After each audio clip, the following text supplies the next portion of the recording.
ગેરસમજ હતી કે અફવા હતી મને ખબર નહીં, કે આ બાળકોની અફવા હતી, ગેરસમજ હતી કે ખબર નહીં, પણ ખરેખર બધું સાચું પડ્યું. બોલો સાચું પડ્યું કે નહીં?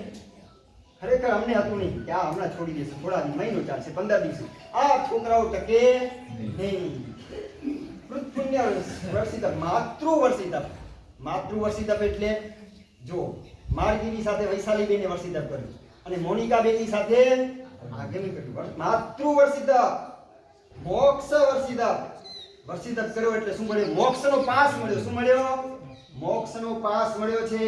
હવે હું કહું છું મનિકાબેન, વૈશાલીબેન જે હોય તે આ પાસને ફાડીને ફેંકી નહીં દેતા, આ પાસને ખાઈને ચાવી નહીં દેતા, આની રાખ નહીં કરતા. સમજ્યા મારું કહેવાનું? આ પાસ મળ્યું, મોક્ષનો પાસ છે. હવે એટલે મોક્ષના પાસને ફાડી નથી રાખવાનું. હું એનો આગળ હવે નહીં કહું. નિશ્ચિંતતા વર્ષિતપ, સુખની પરંપરા. નિશ્ચિંત એટલે આ સુખની પરંપરા છે. શું છે? વર્ષિતપ એટલે સુખની પરંપરા. તપથી તમે શોભો છો. તપથી કોણ શોભે છે? તમે શોભો છો.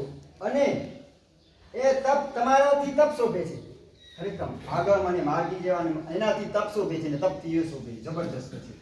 નાના બાળકો લાગે કેવા સરસ લાગે, કેવા લાગે? હોટલોમાં ને રેસ્ટોરન્ટમાં લાગે બેહુદા લાગે, ખરાબ લાગે, ખરાબ. આ સરસ લાગે છે, મજાના. ખરેખર નિશ્ચિંતતા, સૌંદર્ય વર્ષિતપ.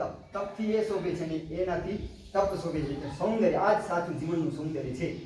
હોટલોમાં ને રેસ્ટોરન્ટોમાં, બારે ને વોટર પાર્કમાં ખાવાનું એ સૌંદર્ય નથી. સૌંદર્ય વર્ષિતપ. ખરેખર સાચું સૌંદર્ય શું છે? આ હા, હોટલને બંધ કરવા માટે તો કહું છું. આ બધું કાય માટે બંધ કરવાની છે? બધા એના સગાવાલા જેટલા આવ્યા છે ને, ઘટેટા પરિવાર, સાધુના પરિવાર, યાદ રાખજો. 94 દિવસ સુધી રાત્રિ ભોજન બંધ, કંદમૂળ બંધ. 94 દિવસ સુધી ઉકાળેલું પાણી પીવાનું. 94 દિવસ સુધી પ્રતિક્રમણ કરવાના. 94 દિવસ સુધી એકાસના કરવાના. 94 દિવસ સુધી બ્યાસના કરવાના. બધા ગાડી લેજો મનની અંદર. પાકું કરીને જજો તો તમારી 94 ઓલી પાકનું પાનું કરાય. હો તાળીઓ બજાવીને જમીને જતા રહ્યા એ નહીં. આ સાચી નમૂના છે. તમારે આત્માને લાભ કર્યું ભલે એમણે છે, પણ કર્યું લાભ કોને થશે?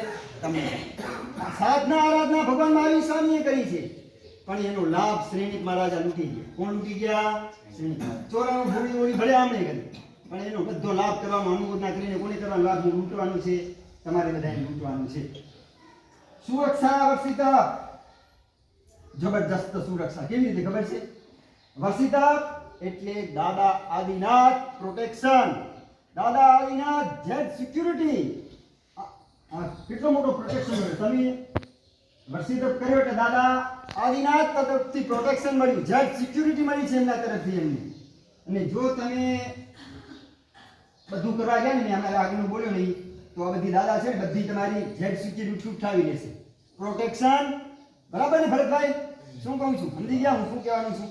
જો તમે હોટલમાં ગયા, જો તમે વોટર પાર્કમાં ગયા, જો કંદમૂળ ખાવાનું બહારનું ખાધું, તો આ જે ભગવાને તમને protection Z security life jacket આપ્યું છે, ટોટલી સેફટી આપી છે, એ બધી દાદા ઉઠાવી લેશે. અને એ કાયમી સેફટી પ્રોટેક્શન ને જેડ સિક્યુરિટી આપી હોય દાદાની, તો તમે છે ને સાચા જૈન બની જજો. શું બની જજો? સાચા જૈન બની જજો.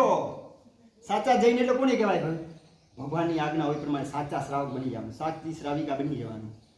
એટલે જ સુરક્ષા વર્ષિતપ, હૈયાધારણા. હૈયાધારણા હાથ આટલો પરિવાર, એમાં ફૂઈ મહારાજ આવી ગયા હૈયાધારણા આપવા માટે. બબે ફૂઈ મહારાજ, પ્રક્ષાલ એમને 54ની ઓળીનું પ્રક્ષાલ ઝરણા ને આપણા જયકૃપા મહારાજ ઓળી હૈયાધારણા આપી ગયા. એમને સાથ સહકાર માટે હૈયાધારણા વર્ષિતપ. આરોગ્ય વર્ષિતપ, રોગ તપથી રોગ મટે, કર્મ ખપે અને લબ્ધિ મળે. ગેરંટ વર્ષિતપ. ગેરંટ વર્ષિતપ, દાદાએ ગેરંટી આપી છે. આદિનાથ દાદાએ, તમે મને એક પગલું આપો, હું તમારી સામે 1000 પગલા આવીશ. કેટલા આવીશ? 1000 પગલા આવીશ. આપ્યો ને? એને વર્ષિતપ ઉપાડી લીધું એટલે એક પગલું ગયા. બાકીના 400 દિવસ દાદાએ ઉપાડી લીધા. ઉપાડી લીધા કે નહીં? બોલો.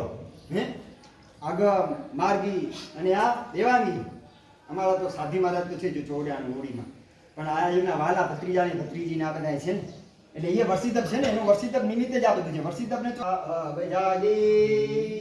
યાદ રાખજો. તમારી ભાગ્ય દશા ઉભરી ગઈ છે, જબરજસ્ત જાગી ગઈ છે. સંસારે ચોર બજાર છે. કોણ છે?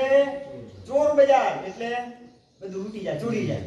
હવે જ્યાં આ સંસાર ચોર બજાર છે, ભૂમિકા લે ચોર બજાર છે, છૂટી જશે બધું. તમારે સાવધાન રહેવાનું છે. અભ્યુદય, ભાગ્યનો અભ્યુદય થવાનો છે. ભાગ્યનો અભ્યુદય થશે. ભાગ્યનો અનુબંધ વસિત, શુભ અનુબંધ. શુભ આ કર્મની આખી થિયરીમાં આવે.